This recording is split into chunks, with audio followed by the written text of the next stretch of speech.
cahaya Quran lebih kentara dari semua cahaya yang ada.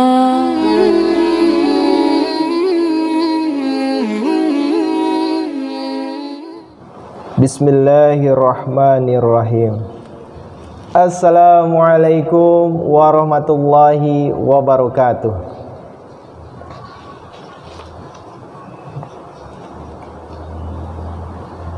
A'udzu billahi minasy syaithanir rajim.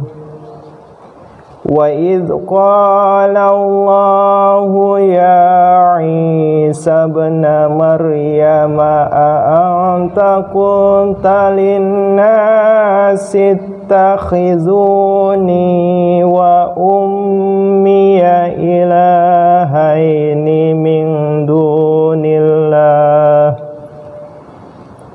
Qala subhanaka ma yakunu li an aqula ma laysa li bihaqq in kuntu qultuhu faqad alimtah ta'lamu ma fi nafsi wa la a'lamu ma fi nafsik innaka anta 'allamul ghuyub.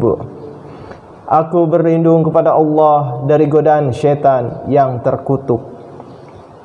Dan ingatlah ketika Allah berfirman, hai Isa ibnu Maryam, apakah engkau telah berkata kepada manusia, jadikanlah aku dan ibuku sebagai dua Tuhan selain Allah?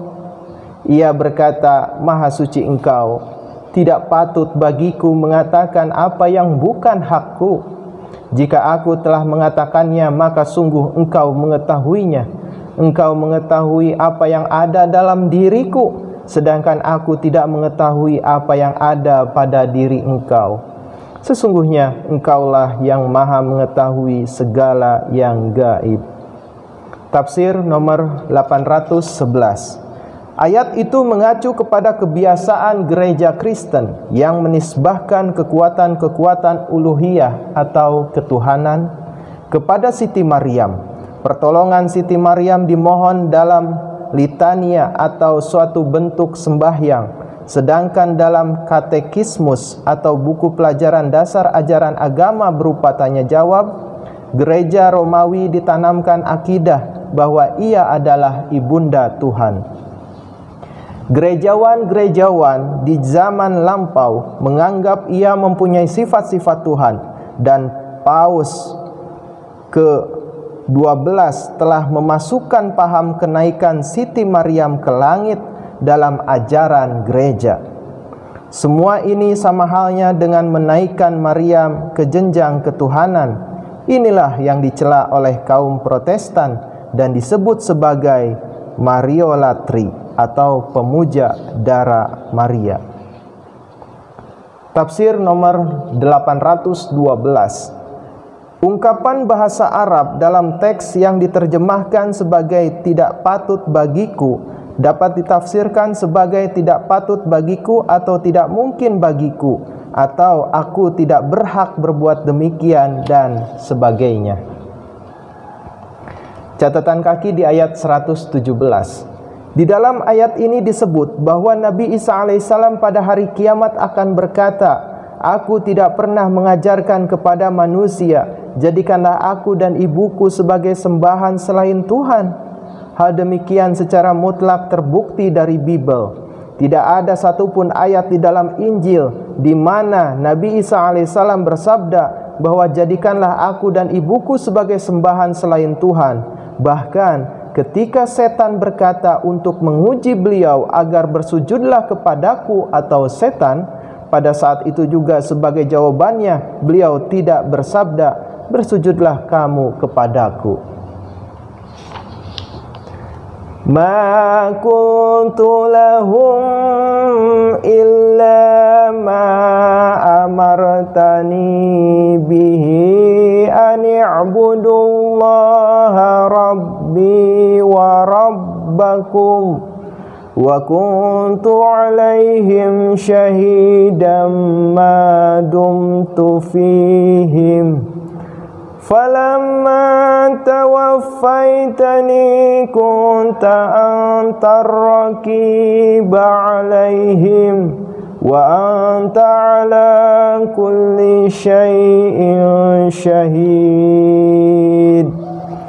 Aku sama sekali tidak pernah mengatakan kepada mereka kecuali apa yang telah Engkau perintahkan kepadaku, yaitu beribadahlah kepada Allah Tuhanku dan Tuhanmu, dan aku menjadi saksi atas mereka selama aku berada di antara mereka.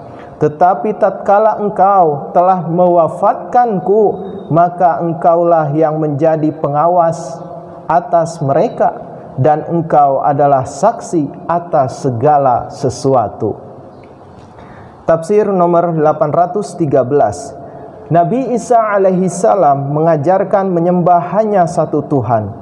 Keterangan Matius 4 ayat 10 dan Lukas 4 ayat 8. Tafsir nomor 814.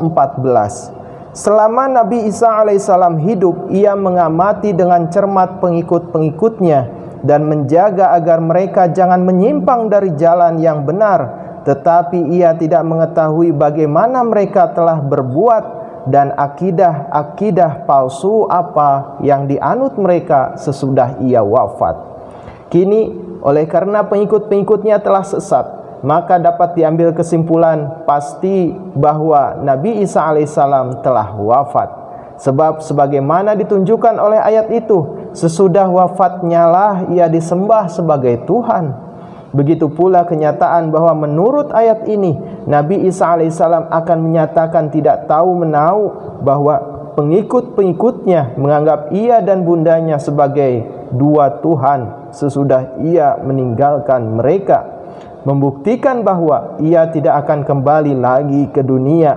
Sebab apabila ia harus kembali dan melihat dengan mata sendiri pengikut-pengikutnya telah menjadi rusak dan telah mempertuhankannya, ia tidak dapat berdalih tidak tahu menahu, bahkan dirinya telah dipertuhankan oleh mereka. Jika sekiranya ia berbuat demikian, jawabannya dengan berdalih tidak tahu menahu akan merupakan kedustaan yang sebenar-benarnya. Dengan demikian, ayat itu membuktikan secara positif bahwa Nabi Isa alaihissalam telah wafat dan ia sama sekali tidak akan kembali ke dunia ini. Lebih-lebih menurut hadis yang termasyhur, Rasulullah SAW akan menggunakan kata-kata seperti itu pada hari kebangkitan, sebagaimana kata-kata itu diletakkan di sini pada mulut Nabi Isa alaihissalam bila kelak ia melihat pengikutnya digiring ke neraka. Ini merupakan dukungan lebih lanjut pada kenyataan bahwa Nabi Isa alaihissalam telah wafat seperti halnya Rasulullah sallallahu alaihi wasallam juga. Catatan kaki di ayat 118. Dalam ayat ini Nabi Isa alaihissalam menyebutkan tentang kematian beliau alaihissalam secara terang-terangan, dan dari sana juga terbukti bahwa pada waktu beliau alaihissalam hidup, kemusyrikan belum tersebar dalam kaum beliau. Ketika beliau pergi berhijrah dari Palestina, maka Paulus menyesatkan orang Yunani atau non-Bani Israel, dan ia menjadikan Nabi Isa alaihissalam sebagai sembahan. Bani Israel, kaum yang diseru oleh Nabi Isa alaihissalam, tidak menyebarkan kemusyrikan selama beliau alaihissalam masih hidup. Alhamdulillahirabbil alamin. Jazakumullah ahsanal jaza. Wassalamualaikum warahmatullahi wabarakatuh. Cahaya Quran lebih kentara dari semua cahaya yang ada. Sucilah dia.